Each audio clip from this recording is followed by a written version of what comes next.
flooded the land for miles and miles and miles, and most of the usual landmarks just washed away.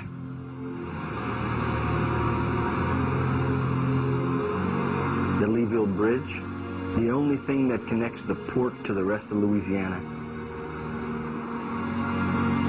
gone. But then the worst news came when I got back to dry land. The loop pipeline that carries 1 million barrels of oil into America a day had been severed. Done. When John finally reported that we had lost 80% of our Gulf productivity and that we had lost almost all of our imports at the port, I knew that an event like this could impact the lives of every American. And I was concerned our economy would simply fall apart.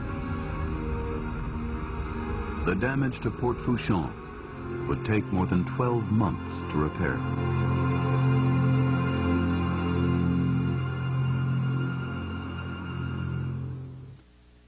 And in addition to that, let me just tell you, I have some additional information concerning the High Altitude Auroral Research Project, which is HAARP. You see, we had Nick Begich come in and speak, and he explained all about that. However, we also had another speaker by the name of Bill Sneblin come in, and he made a DVD called The Russians' Secret Plans to Defeat America.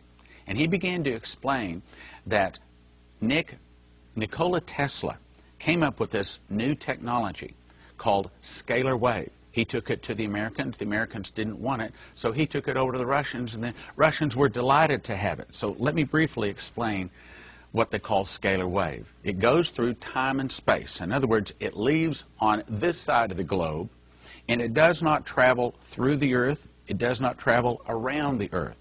It leaves this point on the globe, and then, with no way of tracking it, appears on another place in the globe, and they have no way of knowing where it's going to hit or that it's about to hit, except birds disappear. Now, here's what scalar wave can do.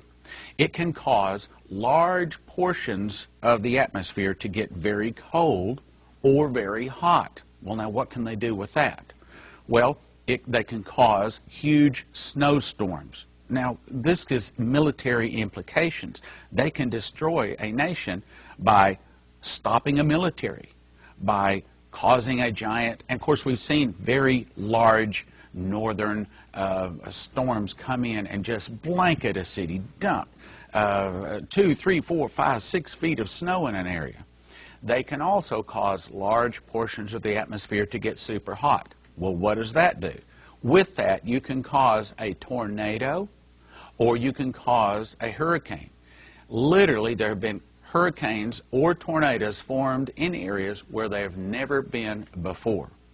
And then, of course, by causing this area to be hot, and then they simply move it over, this area to be hot, they can march a hurricane or a tornado into your back door if they want to. Now, I recall just talking to you just this past week.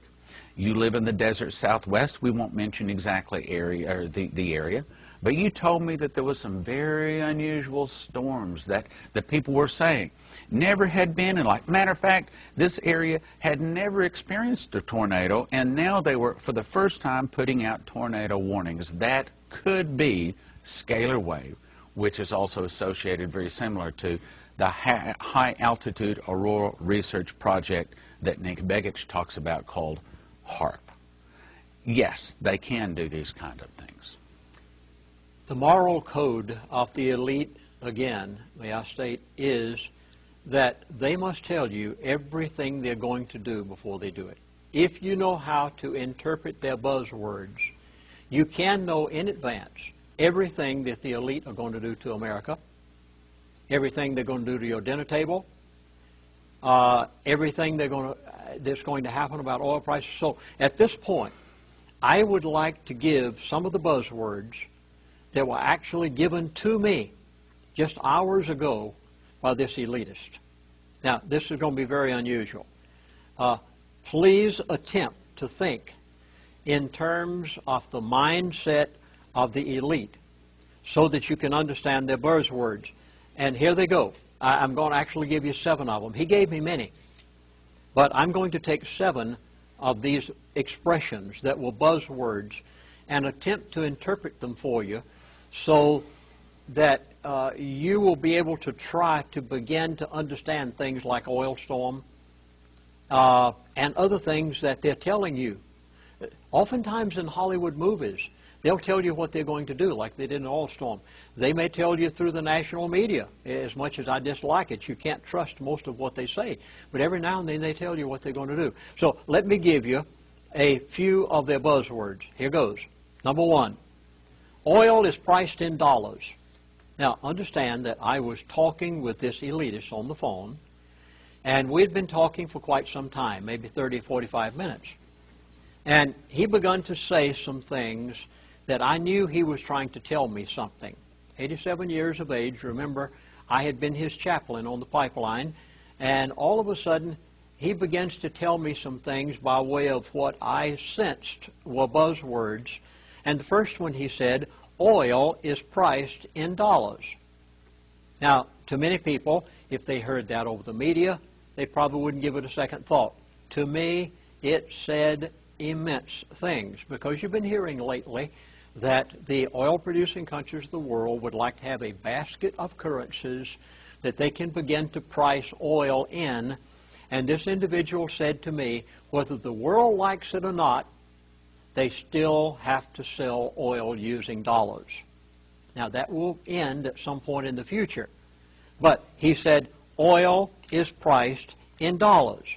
Well, I took the other things he had said in the course of this conversation, such as the dollar will lose 30 to 50% of its purchasing power or its value. It will depreciate that much in the next 12 months' time, and other things he had said, and put it together with this to interpret his buzzword as follows. Watch the dollar, and you will know by its decline what gas prices are going to be at the gas pump 30 days from now. Now, you drive back and forth to work. If a person, as a person said to me just this past week, said, oh, I have to drive 2 hours every day in order to get to work. Well, jobs are hard to find. Sometimes you might have to go a long ways. Well, if you are spending that much for gasoline every day, and the price of gasoline goes from $2.50 a gallon to $5 a gallon, this is a major issue. Oh, yeah. Would you like to know of gasoline at the gas pump is going? Here's how you tell. Watch the devaluation of the dollar. Look how much your groceries go up in price at the grocery store. See how much the things go up at the hardware store in price. Watch the value, and you will know in relation to the devaluation of the dollar where you can expect to be in gasoline prices, because from this point on, gasoline prices aren't going down, gasoline prices are going up. Mm-hmm. Second buzzword. Financial deficit spending is awash in paper. I wrote down his actual words just like he said them. Financial deficit spending is awash in paper. Then he went on to explain some paper items, and I knew he was trying to tell me something. It was very obvious that he wanted me to know this just in case I happened to do it. Don't trust any financial instrument. I don't care what it is. It's worth the paper it's written on. Yeah. He went on to mention a few things. T-bills. Don't trust them. Oh, I know.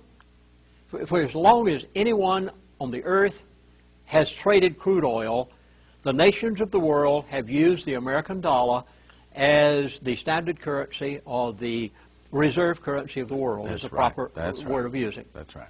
And they have bought T-bills because they knew that every other currency, no matter what it might be, might fluctuate drastically, but the American dollar would maintain its purchasing value.